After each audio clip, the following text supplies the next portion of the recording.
the friendly ghost. Jack was an ordinary boy in most ways. He lived in a small village nestled between lush green fields and an ancient forest, a forest that the villagers rarely ventured into. The village itself was quaint, with cobbled streets, thatched-roof cottages, and families that had lived there for generations. Jack's family, though not rich, was well respected. His father was a skilled blacksmith, and his mother ran a small shop selling herbs and remedies. But Jack wasn't interested in blacksmithing, herbs, or village life in general. Jack had a problem. He didn't know what he wanted to do with his life.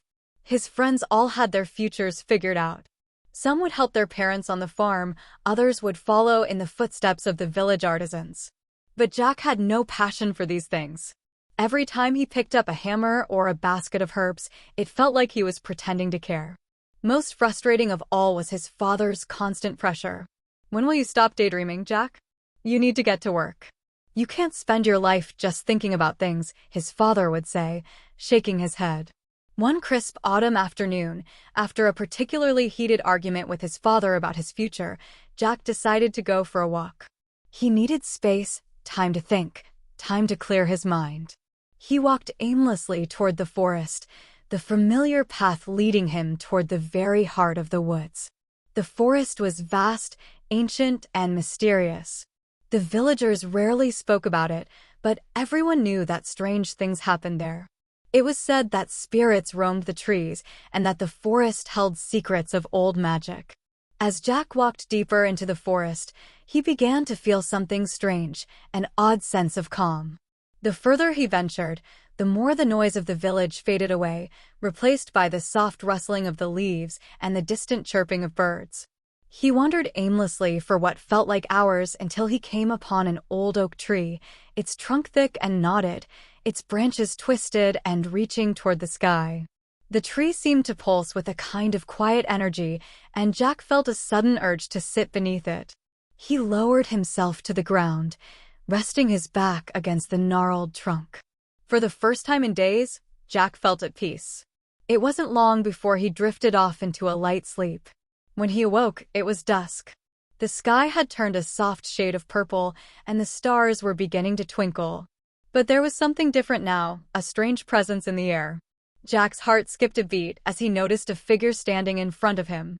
The figure was transparent, like smoke, but there was something oddly comforting about it. It had the appearance of an old man, with kind, wrinkled eyes and a warm smile. "You've come," the figure said, his voice soft but clear. Jack blinked, his mouth dry. "Who are you?" he stammered. "I am a spirit of the forest," the figure replied. "You may call me Alan." Jack stood up slowly, unsure whether he was dreaming or if this was something real. "A spirit?" he whispered. Alan nodded. "Yes, a spirit. But not all spirits are meant to frighten. I have watched over this forest for many years, and I've seen your struggles." Jack felt his stomach tighten. "You've seen my struggles?" Alan smiled gently. "Of course. I can see the restlessness in you, the uncertainty. You feel like you don't belong, like you're searching for something, but you don't know what it is." Jack swallowed hard. "How do you know all this?" "I haven't told anyone. I see beyond the surface, Jack. I know what lies beneath. And I can help you find your path. But first, you must learn to look at the world differently." Jack's mind raced. "How? How do I do that?" The spirit's smile widened. "By creating, Jack. You have a gift that you've ignored for too long. It's not enough to work with your hands or follow someone else's path. You must create something that speaks to you, something that tells a story. Through creation, you will discover the answers to your questions." Jack's head spun with the words. "But I don't know what I'm supposed to create. I don't know how to start.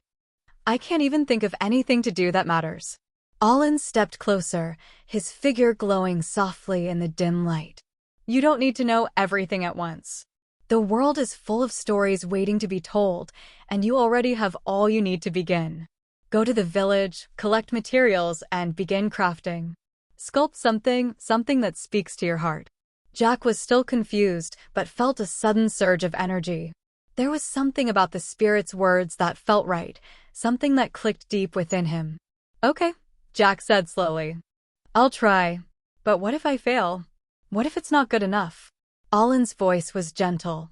Failure is part of the journey, Jack. It's not the result that matters, but the process. Trust in yourself and you'll find your way. With that, the figure began to fade, its form dissolving into the twilight. Before he vanished completely, Alan's voice echoed in Jack's mind. Asterisk. Look for the stories hidden within the materials you choose. Asterisk. Jack returned to the village that evening, his mind buzzing with thoughts. He couldn't explain what had happened, he wasn't even sure if it was real. But something had changed in him. The idea of creating something, of telling stories through his hands, felt like a spark in the darkness. The next morning, he went to the village square and gathered materials. He collected pieces of wood, clay, stone, and metal, things that had been discarded or left behind by the villagers. As he worked, Jack began to feel a sense of peace. It was as though the materials themselves had stories to tell, stories that only he could uncover. He started small, carving shapes from the wood, molding figures from clay. At first, they were simple things: a bird, a tree, a face.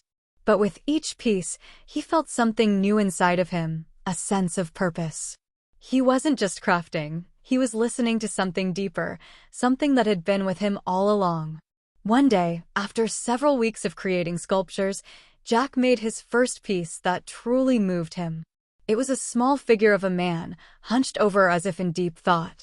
The figure's hands were held out empty, as if waiting for something. Jack called it the Seeker. As he looked at it, Jack felt a deep connection to the sculpture. The figure, though small, seemed to speak to him, as if it were a reflection of his own uncertainty, his own quest for meaning. It was as if the seeker was waiting for something, searching for answers that could not be easily found. Jack placed the sculpture in the village square, hoping someone would understand it. At first, people just passed by, unaware of the story hidden within the figure. But then, one by one, villagers began to stop. They looked at the sculpture, and something in their eyes changed. The seeker was no longer just a figure, it became a symbol, a story that resonated with the people. As the days passed, Jack began to create more sculptures, each one telling a different story. One was a bird flying free, its wings stretched wide, symbolizing freedom. Another was a woman with a heart in her hands, symbolizing love and loss. With each sculpture, Jack's reputation grew. People began to seek him out, asking for sculptures that represented their own struggles and hopes. One evening, as Jack was finishing a sculpture of a tree with roots reaching deep into the earth, Alan appeared before him again, his ghostly form shimmering in the moonlight. "You've done well, Jack," Alan said with pride in his voice. "You've listened to the stories within the world and within yourself. Through your creations, you've found your voice." Jack smiled, feeling a deep sense of fulfillment. "I understand now," he said quietly. "It wasn't about what I was supposed to do, but what I needed to express. I've been searching for a way to connect with the world, and now I see that creation is my path." Alan nodded. "Indeed. And you have discovered the most important lesson of all, that your work is not just for yourself. It's for the world. Through your hands, you speak the language of the heart, and that language will always find a way to be understood." As the spirit began to fade, Jack felt a warmth spread through him. He had found his purpose, not in the expectations of others, but in the quiet moments of creation, in the stories that lived inside him. The forest, the trees, and the whispers of the spirits had shown him the way. Jack never looked back. He continued to carve, sculpt, and create, weaving the stories of his heart into every piece. And in doing so, he found his place in the world, no longer a lost boy, but a sculptor whose work spoke louder than any words could.